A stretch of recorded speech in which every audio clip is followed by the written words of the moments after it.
नमस्कार दोस्तों, आप देख रहे हैं जनक्रांति न्यूज़ 7 लाइव। और आज हम हैं कुशीनगर में, जहां कुशीनगर कस्या राम जानकी मठ जो जाता है रोड, वहीं पे हैं। और यहाँ पे एक इंस्टीट्यूट है, परिवर्तन द विजन। परिवर्तन द विजन इंस्टीट्यूट है, जिस पर दिया गया है यूपीएससी, पीसीएस, हर चीज, bank, railway, TET, super TET, IIT, NEET, हर चीज का यहाँ पर तैयारी कराया जाता है। तो इस संस्था पर हम डायरेक्ट अंदर चलते हैं और जो डायरेक्टर हैं इनके, उनसे बातचीत करते हैं कि जो काकरोच जनता पार्टी द्वारा जो ये प्रोटेस्ट हो रहा है और सोनम वांगचुक जो भूख हड़ताल पर बैठे हैं, तो थोड़ा चलकर डायरेक्टर से जो है यहाँ के परिवर्तन द विजन के, उनसे हम बातचीत करें। और जाने वाला रास्ता है, सीढ़ियों वाला रास्ता है। चलिए हम चलते हैं। बैनर तो लगा हुआ है परिवर्तन द विजन का, जहां IAS, PCS, UPSC, SSC, bank, railway, TET, CTET और इतने बच्चे क्वालिफाई किए हैं। बहुत अच्छी बात है। कुशीनगर में अगर शिक्षा घर घर पहुंचे तो और अच्छी बात है। अब सर के द्वारा ये भी देखा जा रहा है कि गरीब बच्चों को पढ़ाते हैं या नहीं पढ़ाते हैं। तो चलिए हम सर के संस्था पर अब जाने वाले हैं। संस्था तो हम इस संस्था पर आ चुके हैं और सोनम वांगचुक का जो यहाँ पर भूख हड़ताल जो चल रहा है उसके बारे में सर से हम बातचीत करेंगे। परिवर्तन द विजन के इंस्टीट्यूट का नाम है और इन्होंने भी लिख रखा है, नीट आईआईटी फाउंडेशन कक्षाएं संचालित।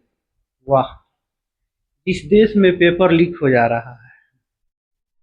नमस्ते सर।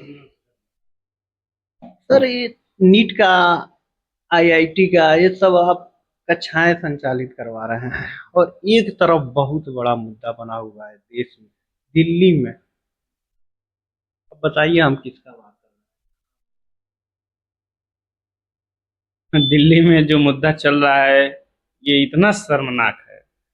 हंसने योग्य नहीं है, अब हंसने योग्य नहीं है। आंख से आंसू भी आ सकता है। अब हम लोग उस पीड़ा को समझ सकते हैं। अब ये बात ऐसी है कि एक व्यक्ति जो आज 16-17 दिनों से भूख हड़ताल पर, सोनम वांगचुक का बात कर रहे हैं। सोनम वांगचुक की मैं बात कर रहा हूँ।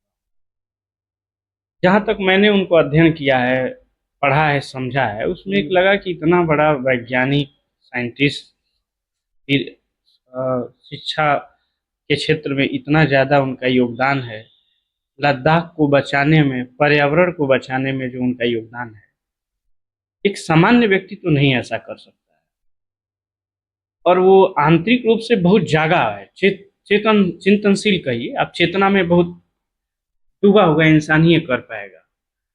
और वो 15-16 दिन से भूख हड़ताल पर हैं कि जो नीट का पेपर लीक हुआ, तो वर्तमान में जो धर्मेंद्र प्रधान शिक्षा मंत्री हैं, उनके इस्तीफे को लेकर ये पूरा चल रहा है। पेपर तो सब लीक हो जा रहा है।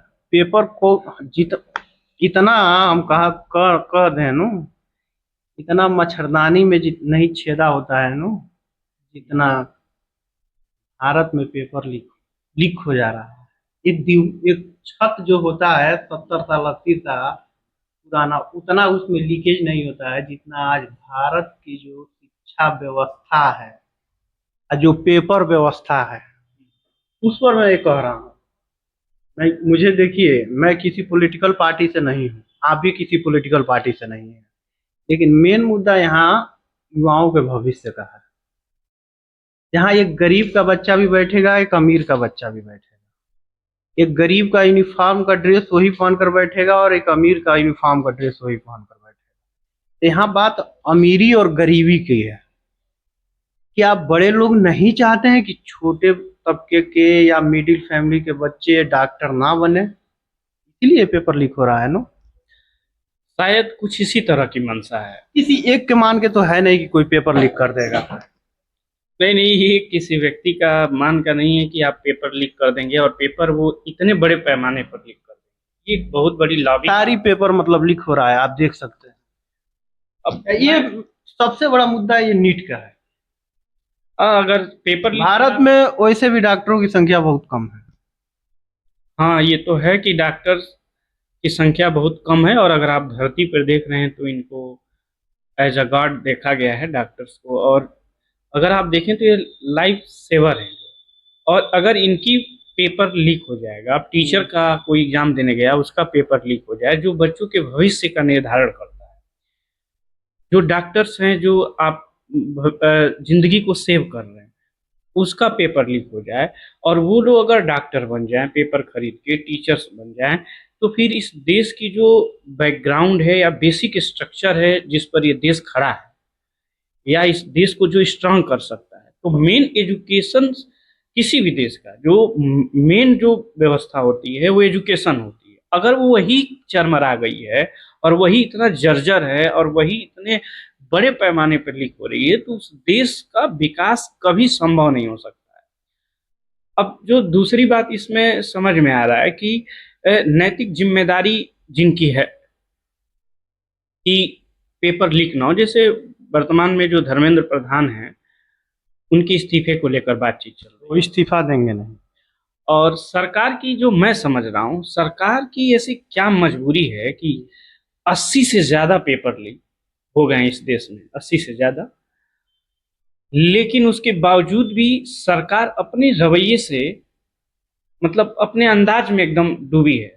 और ये अंदाज है कि लोकतंत्र को कहीं पूर्णतः समाप्त न